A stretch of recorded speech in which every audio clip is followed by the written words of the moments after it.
Hey, what's going on, guys? We're on Turkey here. Welcome back to the channel. I'm a little late to the party because about 2 weeks ago we got our second spoiler for the Gothic set. This one got a lot of people excited because it's a frog card, and that is a fan favorite card type.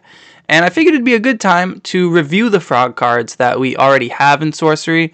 There's only 5 of them, so I'll be covering all of them, and I'll be talking about their playability, the card art, and just how fun I think they are to use. Not really ranking anything in this one, just reviewing the cards.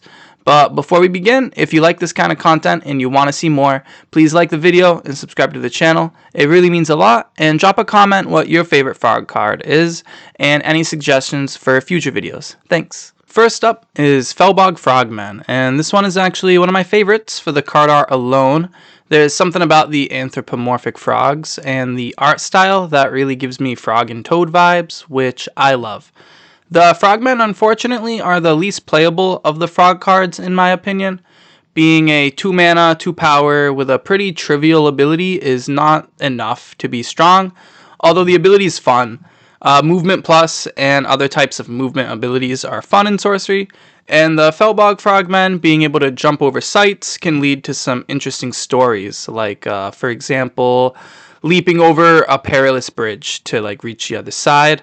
I've lost a game to these guys once. I was playing Pathfinder versus a Battle Frog deck, and there was a void space between myself and my friend's frog after I had already used my Pathfinder ability, and I thought it was safe.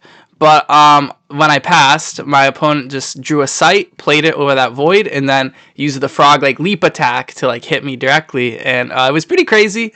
It was cool to see the frog go off like that, and yeah.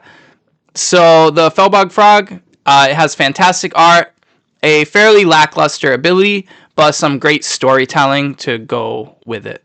Okay, up next is Brobdingnag Bullfrog. This one is actually a pet card of mine. I love it in Water Air Battle Mage, and I think it's a lot more playable than most people think. Once you learn that the unit the Bullfrog is carrying can actually be interacted with by other spells and minions, the Bullfrog becomes a lot better because you're able to remove that minion and keep the Bullfrog around. At first glance, you might think of this as one of those enchantments in Magic that removes a creature until the enchantment goes away. But you can actually remove that minion for good and keep the Bullfrog. And in that case, you kind of get this 3 mana, 3 power dude who removed a guy, and it's very good. The art is my least favorite among the frog cards. It's a good piece, don't get me wrong, but it's very textured, and it doesn't really mesh well with the other frog cards, I'm afraid. It kind of reminds me of those shots in SpongeBob where they zoom into an image and give you a really detailed textured look at something, if you know what I mean. It's cool. I love the Bullfrog. Just, yeah, the art compared to the other frog cards is definitely not on the top of my list.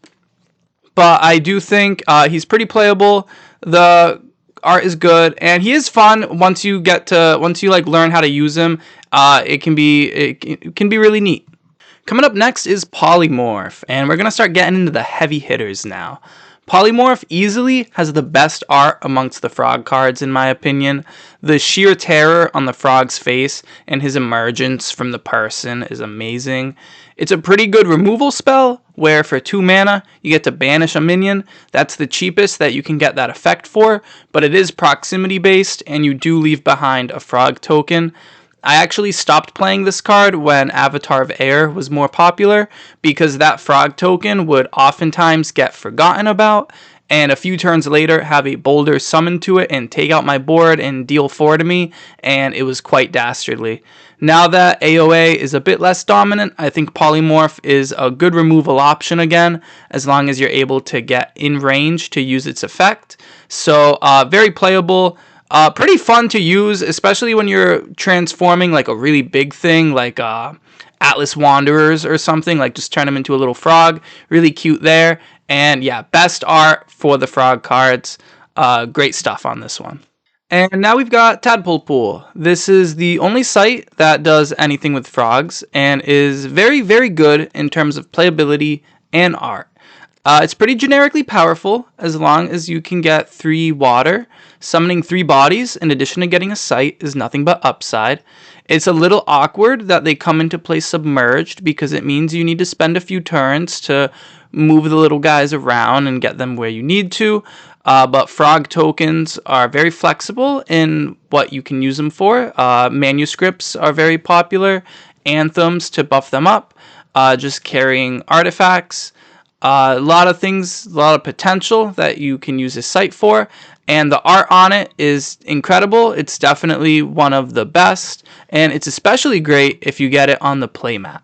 Lastly, the magnum opus of the frog cards is Plague of Frogs. This is an incredibly strong card, an incredible piece of art, and an absolute blast to play. It's similar to Tadpole Pool because it just makes frog tokens, but this time you get 7 of them and for only 1 mana. You can summon the frogs anywhere you'd like, and you can spread them out however you'd like. You can double this thing with Orb and get 14 frogs and just have a slimy army all over the realm. The bright, vibrant colors of the art with all the frogs smushed together really just highlights the fantasy of swarming the board with these guys. And I think it really defines what the frogs are all about. It's just a fantastic sorcery card. And those are all the frog cards and my thoughts on them in Sorcery. I hope you guys liked the video. I know it was a little short, but I do intend to have a gameplay video next week. So stay tuned for that and be sure to subscribe so you don't miss out. Thank you guys for watching. I hope you have a great day.